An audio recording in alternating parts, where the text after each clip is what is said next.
Hello' students, যিসকল ছাত্ৰ ছাত্ৰী ইতিমধ্যে HSLC পাছ কৰিছে তেওঁলোকৰ মনত এটা ডাঙৰ প্ৰশ্ন যে বহীখন ৰিচেকিঙৰ কাৰণে দিম নে নিদিম, এপ্লাই কৰিম নে নকৰিম, বা এপ্লাই কৰিলেও ৰিজেক্ট কৰিলে আকৌ মোক নম্বৰ কমি যোৱাৰ চান্স আছে নেকি, নম্বৰ কমিব নে বাঢ়িব, পাছ কৰিলেও মানে যদি কোনোবাই ফেইল কৰিছে তেওঁলোকক পাছ কৰাই দিয়া হ'ব নেকি ৰিচেকিঙৰ মাধ্যমত।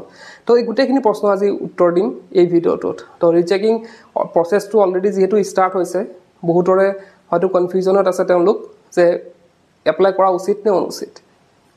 গোটেইখিনি কথা ডিছকাছ কৰিম আৰু এইটো ভিডিঅ' চোৱাৰ পিছত তোমালোকৰ সেইবিলাক কনফিউজন নাথাকিব। এতিয়া প্ৰথম কথাটো হৈছে যে ৰিচেকিং কৰাটো উচিত নে অনুচিত, দিয়াটো ৰিচেকিঙৰ কাৰণে এপ্লাই কৰাটো উচিত নে অনুচিত, বা কোনে কৰিব লাগে।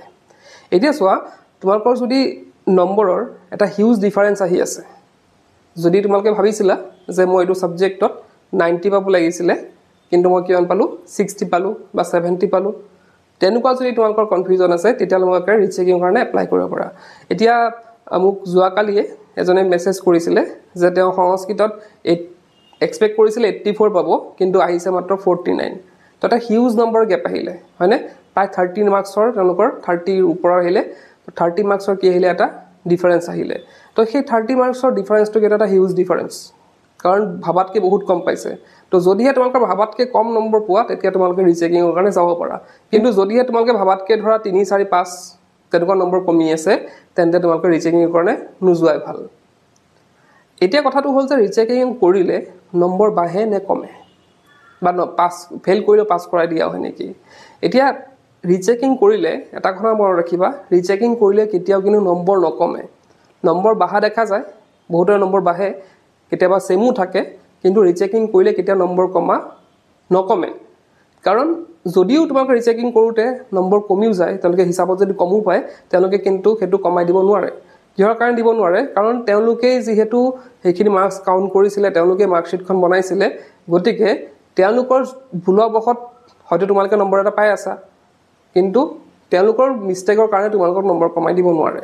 তো তোমালোকে যোনটো নম্বৰ পাইছা সেইটো নম্বৰে থাকিব, আৰু যদিহে ৰিচেকিং কৰি পাই যে তোমালোকৰ নম্বৰ বাঢ়িব লাগে তেন্তে তোমালোকৰ বাঢ়িব। এতিয়া ফেইল কৰাৰ ক্ষেত্ৰত বহুতো ছাত্ৰ ছাত্ৰীয়ে সোধে যে মই ফেইল কৰিছোঁ এইটো ছাবজেক্টত, গতিকে মই ৰিচেকিঙৰ কাৰণে দিলে পাছ কৰি যাম নেকি।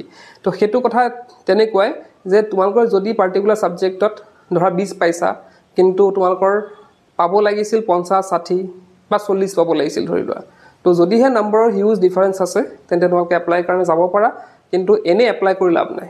এনেই তোমালোকৰ 450 ৰুপিজ এটা ল'ব, এনেই এপ্লাই কৰি 450 ৰুপিজ এটা মানে এনেই বৰবাদ কৰি লাভ নাই। এতিয়া এটা কথা মনত ৰাখিবা যে ৰিচেকিং প্ৰচেছটো এটা হৈছে মনৰ সন্তুষ্টি, হয়নে? আমি জানো যে আমাৰ HSLC এক্সামৰ যোনখন মাৰ্কশ্বিট আছে সেইখনে পিছত অৱস্থাত তেনেকৈ কাম নালাগে ক'তো, চাকৰিৰ ক্ষেত্ৰত হওক বা বেলেগ বিভিন্ন দিশত HSLCতকৈ আমাৰ HS-ৰ যোনখন মাৰ্কশ্বিট থাকিব সেইখন আমাৰ বেছিকৈ কামত দিয়ে। এতিয়া কথাটো হ'ল যে আমাৰ সন্তুষ্টি কিহৰ কাৰণে ক'লোঁ যে আমাৰ HSLC মাৰ্কশ্বিটখন কিহৰ দৰকাৰ হয়, HSLC মাৰ্কশ্বিটখন দৰকাৰ হয় যাতে আমি কি কৰিব পাৰোঁ, এটা ভাল কলেজত নাম লগাব পাৰোঁ। কিন্তু এতিয়া আমি যদি ৰিচেকিঙৰ কাৰণে এপ্লাই কৰোঁ, আমাৰ এপ্লাই কৰাৰ প্ৰায় এমাহমান পিছতহে আমাৰ ৰিজাল্টটো আহিব।